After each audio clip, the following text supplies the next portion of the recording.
Hey folks, welcome. My name is Bilal Khan, and I've got a couple questions with regards to the recently announced and splurge of videos with regards to the Panasonic Lumix S5 Mark II.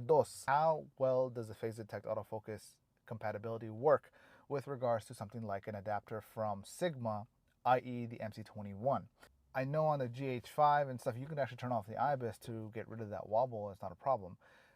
Can you do that with the S5 Mark II for the gear setup that I have? So I got two different setups, or three if you want to talk about it. I have a home garage studio mobile setup that I use for some independent work. They're all Lumix cameras, but they're all Micro Four Thirds. There's the GH5, a GH4, and a G85. And like not optically, but like the image quality on that is great. I love it. In fact, it was the upgrade for me from when I had my original Canon EOS M, like the original one. And so I went from the M with Magic Lantern to a GH5, and then I supported that GH5 with a G85 and a GH4, and it's been great. But then there are some limitations that I had with regards to my work setup. Now, work setup, we had three XD cams from Sony, and I upgraded those to three Sony ZV-E10s, which are fine. They get the job done. In fact, I wish the FX30 was out when I had purchased the ZV-E10, and that's probably something I'm going to look to doing in the future. But even in the work-based projects that I do with my Sony cameras, I'll almost always sneak in my GH5 as a fourth angle. And the reason is because the image on the GH5 in a controlled setting is amazing. My limitations with the GH5 has more to do with it not being versatile enough in low light indoor settings, especially when like we're dealing with, when we don't have controlled lighting. Essentially, outdoors during daytime is amazing. It's great, but and I'm willing to deal with some of the manual focus stuff as I need to, and it's a little bit easier because of the wider depth of field that you get with Micro Four Thirds, because more things tend to be in focus due to the physics of a smaller sensor, and you having to be further away to get the same composition. But ever since I had rented the Sony A7C, I was like, yo, this full frame is amazing. You get a great image in low light. But at the same time, I've always admired the S1H that one of my buddies have with their studio. They have two S1Hs, and it's amazing. It's a really good camera, but it's a great studio camera, like a low budget studio camera, as opposed to a run and gun type of camera, because it is a bit beefy, right?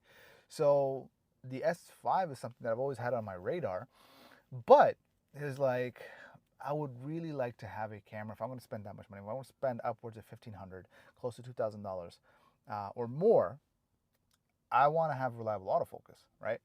And so that's why I never really got the S5. Now with the S5 Mark II being announced, I'm kind of excited.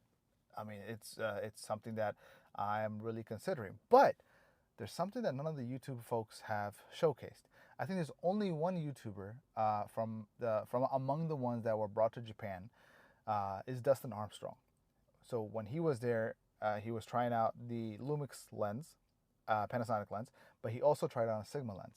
Now, one of the things that I found that was noticeably clear is that the autofocus on the Panasonic lens was far superior in its ability to focus using the phase detect technology than the Sigma, which I guess is kind of a bummer, but perhaps it's something that can be updated via firmware. I don't know. The other question that I have that nobody's kind of done yet is how well does the phase detect autofocus compatibility work with regards to something like an adapter from Sigma, i.e. the MC21. The MC11 works almost flawlessly with Sony cameras. The MC21 works fine in regards to it operating the camera and single autofocus on the S1H, but the continuous autofocus is completely unreliable, even with Sigma art lenses on an S1H. And I would assume it's the same story with the S5, but the S5 Mark II with phase detect has or will Sigma be putting out an update for the MC21 that allows for good compatibility between Sigma art lenses and whatever other lenses are compatible with the MC21. Nobody has showed that. Maybe that's something I might do a video for in the future by renting the S5 Mark II as well as MC21 and trying out these comparisons and comparing it to the performance of, say, I don't know, the 24 to 105 as an example. So that's one thing. The second item is I noticed that across the board, the wobble that you get to experience with a ultra wide angle lens. Now, I'm not sure if that wobble is seemingly clear with regards to a camera like the S1H. That's one of the things I gotta check out with my buddy. But the wobble almost is clearly pronounced at anything that's 20 millimeters or lower.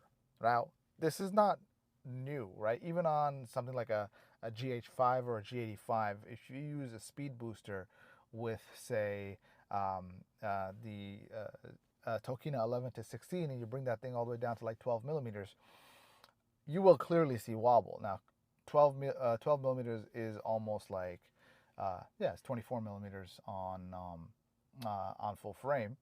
So I guess the performance at the same field of view, the S5 is better than something like a GH5 or a G85. But do you still get that same sort of situation with an S1H? I don't know. Now, regardless of whether or not there's wobble, one of the challenges with a body like from Canon, like the R5 and the R6, is that unless the lens itself has the ability to switch between lens IS to turn it on or off, only then will you be able to turn the IBIS in the body off. But if the lens doesn't have that option, then the body's IBIS is on perpetually. I don't know if that is the case with the R7 on Canon. I have read some places that you can turn it off, but I don't know. I can't confirm that. I know on the GH5 and stuff, you can actually turn off the IBIS to get rid of that wobble. It's not a problem. Can you do that with the S5 Mark II? Nobody has done that. Because the reason is that I get it. You want to have IBIS with regards to having any kind of lens that you have on there. But if you're dealing with wobble, I would rather have an 18 millimeter, 16 millimeter, 14 millimeter lens on the body and turn off the IBIS and then mount something like a GoPro or an Insta360 and use the gyro data to stabilize that through something like GyroFlow.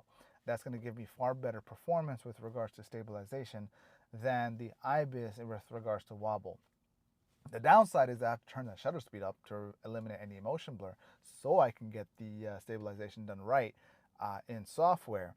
But that's still going to look better than wobble, right? Now, can we turn off the wobble regardless? I don't know. Nobody's kind of answered these questions. So, but yeah, I just kind of sharing this with my thoughts. These are really the only two things.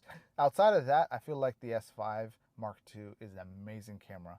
In fact, if I could, if that reliability is what it is, then it may be worth considering making a plan to upgrade my home Lumix setup with a bunch of S5s. Because the challenge with the home Lumix setup is even with controlled lighting like the GH4 and GH5, like I'm hitting the ceiling with regards to what I can do in that controlled setup. And I think part of it also has to do with the fact that the lighting that I have is not, it's a home studio setup. It's not my work setup. So the lighting that I have is not as bright, and but it's something to, it would be far easier to deal with a more photosensitive camera, meaning low light capabilities, than to have to pack it with everything that I can with regards to speed boosters and bright lenses. That's actually a little bit more challenging. So that's why having a full frame setup in a low light setting for your home studio, I think is far superior. And if you have reliable phase detect type autofocus, that's even better. And I also love the fact that with the Lumix S5, everything that everybody has shown so far is that there is that you can turn the noise reduction off, which is awesome. Only Canon allows you to do that. Sony doesn't. Come on, man. Sony, I love your cameras. I love, but you gotta let us turn off the noise reduction completely. So, yeah, those are my thoughts. Let me know if you got any thoughts, what you're wondering about with regards to the S5 Mark II. Love to hear it in the comments below. I'll see you soon.